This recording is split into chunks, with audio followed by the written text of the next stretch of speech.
So thank you very much for being here today, well, to this talk. I will talk about this project. As he said, it's financed by DGSA and it is done in collaboration with Airbus. So thank you, Alexander, for the introduction. By the way, on Startle and Surprise, it's very useful. I will not talk about Startle. I will talk about Surprise. Why were we interested in this topic in the first place? So this is a very fundamental research in the lab, very controlled. There are no pilots, no simulators. But why were we interested in doing this? Because we were interested in studying what happens to pilots, to their brains, to their cognitive functions under emergency situations. Now, emergency situations often require pilots to flexibly adapt their behavior to new unexpected circumstances. There is something like a lightning, whatever engine fail that can happen. It's an unexpected event that requires pilots to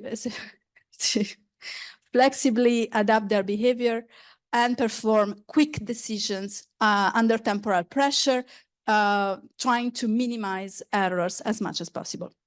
Now, how to study all of that in the lab? Well, we were interested in studying a cognitive function that is called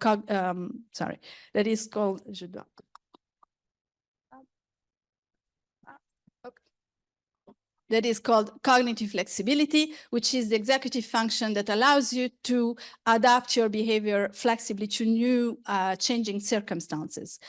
Also to surprising new events, something unexpected, something new, something rare that you have to deal with. And of course, we add the temporal pressure because that is often the case. Now, how to study all of that in the lab? Well, typically, in order to study cognitive flexibility, you can use what is called a task switching paradigm. Some of you may be familiar with that. In a task switching paradigm, usually you have two tasks. Participants have to perform two tasks, and on one trial, they perform either one task or the other. And usually there is a cue that instructs participants which task they have to perform on each trial. So we created a new version of a cued task switching paradigm that we applied to 16 healthy volunteers. These are non-pilots. We recorded EEG with 64 electrodes and also collected eye movements. Bear with me while I explain a little bit how the task worked, because it's quite complex. So at the beginning of each trial, participants saw a fixation cross in the center of the screen for a variable duration. And then there was a cue instructing participants which one of the two tasks they would have to perform on this trial. Now, the cues were these colored rectangles presented in the center of the screen. For simplicity, I will only present two colors, but in total, there were 4 colors, 2 colors of the cue per task. And of course, the association between cue colors and tasks were counterbalanced across participants. So let's say, for instance, participants, first of all, they did a familiarization block. So we asked them to really memorize all of the instructions. So they have to really learn this. So let's say that at the presentation of a blue rectangle, they think, so the task I will have to perform is to determine whether the number that will appear in the center of the cue is simply odd or even. So they will be asked to press a button with the left index finger if, let's say, the number is odd, or a button with the right index finger if the number is even. Instead, they would have to determine if the cue color is, for instance, red, if this number is smaller or higher than 5, again, by pressing a button with the left hand if it's smaller than 5, or with the right hand if it's higher than 5. So they memorize all of that. And of course, also the association between the numbers and the button presses is counterbalanced across participants. But more importantly, at the same presentation as the cue on each trial, they will hear a tone. Now, this tone, represented either in gray, could either be a typically frequent, simple sine wave like a beep, okay, that is presented more frequently, or another sound. Now, in this, what I will call rare sound condition, here depicted in yellow, that is presented on 37.5% of the trials, instead of using always the same tone in this rare sound condition, actually from previous literature on surprise, we were interested in using new sounds every time. And this helps the brain prevent a sort of a familiarization to these tones. So in this rare sound condition, we used a combination of 5 different frequencies that were randomly chosen on each rare sound trial and centered around the frequency of the frequent sound. So, okay, so they see the cue, they hear this tone, and then the target appears, which is the number in the center of the cue. We only used 1-digit numbers from 1 to 9, and number 5 was never presented. So let's say, okay, number 3 appears. If the task is to determine whether this number is odd or even, they have to, for instance, press a button with the left index finger. The same may happen also if the task is smaller or higher than 5, because 3 is smaller than 5. So again, they press a button with the left index finger. Now, they perform this task after familiarization in a first block of 96 trials in which we instruct participants to ignore the sounds. So sounds do not matter, they just simply do the task. And we can still distinguish trials in which, with respect to the previous trial, the task is the same. So this would be what we consider task repeat trials, or the task change, and these are task switching trials. But we can also do that with respect to the response that participants made. So we can check whether, with respect to the previous trials, such as in this case, for instance, they repeated the same response because they again pressed a button with the left index finger, even though the task was different. So this would be response repeat trials, or they changed the response. So this would be considered response change trials. Okay, it's not over yet. So these were the blocks in which we asked participants to ignore the sounds, right? But in a subsequent block, now we tell them, okay, so now pay attention to the sounds, because only if you are in the rare sound condition, so only if you hear this novel sound that, by the way, sounds more like something like they change every time.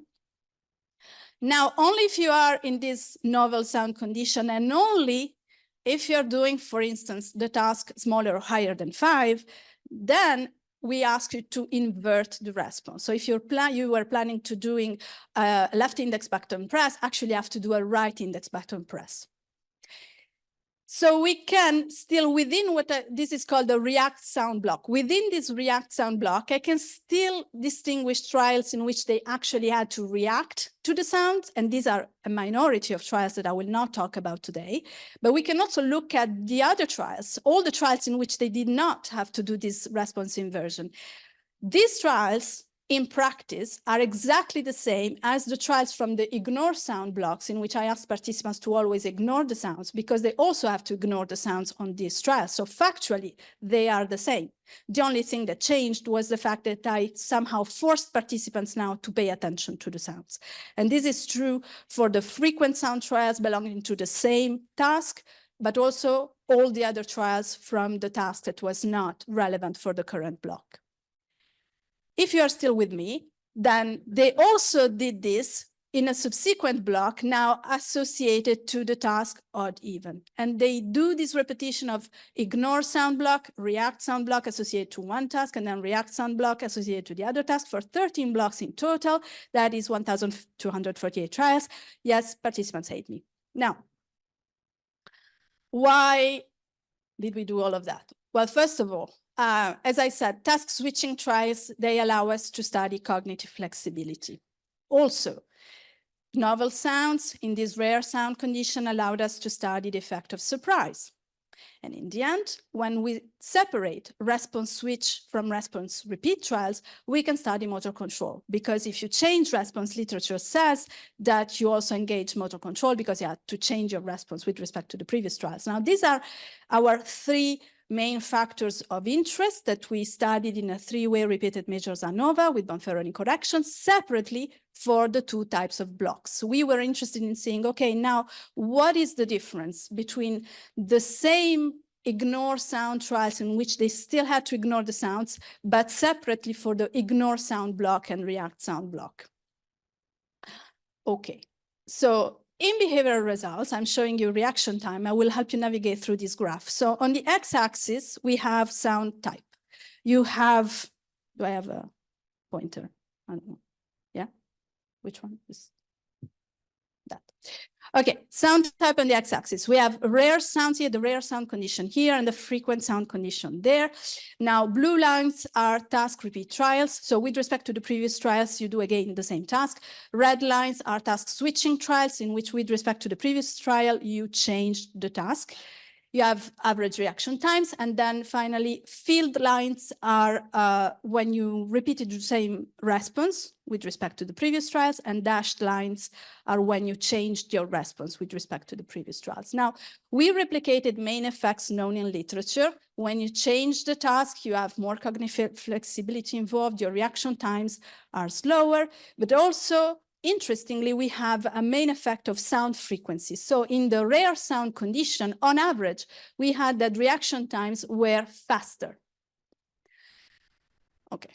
Now, remember, they are ignoring sounds. This is the trials from the ignore sound blocks, when they ignore sounds all the time. But nonetheless, hearing a new sounds make you faster. Maybe this is an arousal effect. You just hear something new. It just sort of wakes you up and makes your reaction times faster. Okay, cool. We have the response switching cost that is also known, and also an interaction between response and task switching, which means that basically when you are faster, when the task is the same, and you also have to respond 2 times in a row with the same hand, that's just easier. And whenever there is this conflict, this contrast between whether you change the task and depending on whether you change your response from the previous trial, that's when problems begin, and that's when your reaction times are slower, and particularly when accuracy is lower. So this red field line here means that the task changed, but you still, for different reasons, had to respond 2 times in a row with the same hand. You make more errors in this case, maybe because whenever we are under new condition, new unexpected circumstances, like the task has changed, you do not necessarily expect for you to have the same behavior for different reasons. It's sort of surprising, and that's when you make errors. But this is known from the literature. What is more interesting to me, at least, is that when we look at the same ignore sound trials within the react sound blocks, now, first of all, we have a different effect of the rare sound. Now, on average, rare sound condition elicit slower reaction times. And this may be due to the fact that within this block, you pay attention to the sounds, because you know that sometimes within the rare sound condition, you may have to do something like switching the response. And interestingly, when we look at accuracy, under specifically these conditions in which you have a conflict between whether you change the task and whether you change the response from the previous trials, then that's when errors are increased, and that's when errors are increased specifically under the rare sound condition. So we can conclude from this that surprise worsens performance when conflict arises between task and response switching. Okay, so I will briefly try to finish. So interim conclusions is that the modified task switching paradigm was successful at replicating known behavioral effects. Task switching and response switching require enhanced cognitive flexibility and motor control, especially when there is conflict between the two. Surprise had a different effect on reaction times, opposite effect depending on the block, and also specific effect on accuracy in the react sound block. And this may due to the fact that, as I said, novel rare sounds worsen performance on condition in which enhanced cognitive flexibility is required. Now, I don't have, of course, the time to show you all the EEG data. We replicated main effects of task switching and response switching, but just one thing that is interesting is that in the EEG data, when we look at the react sound block, when we force participants to pay attention to sounds, specifically, once again, in the ignore sound trials, we look at the rare sound condition. And what we find is that when we look at the amplitude of the N2P3 complex, and we separate we find an effect of this presence versus absence of conflict between task switching and response switching, because in the 2 lines here, the red and blue lines, you have conflict between task and response switching, and you have a higher amplitude, it seems, of the N2P3 complex. And this is only present for the rare sound trials of this rare react sound block, and it's completely absent when we look at the frequent sounds of the same block, and also is absent in the ignore sound block. So this could be evidence that enhanced cognitive control as signaled by the N2P3 complex under this kind of conditions is signaling this requirement due to the conflict between task and response switching. And so in conclusion, we can say that detected changes in external situations may automatically induce expectation towards change in motor behavior. And when such expectation is violated, enhanced cognitive flexibility is required. So inhibitory control functions are engaged then to adapt performance, but surprise negatively affects this adaptation, eliciting errors. Thank you.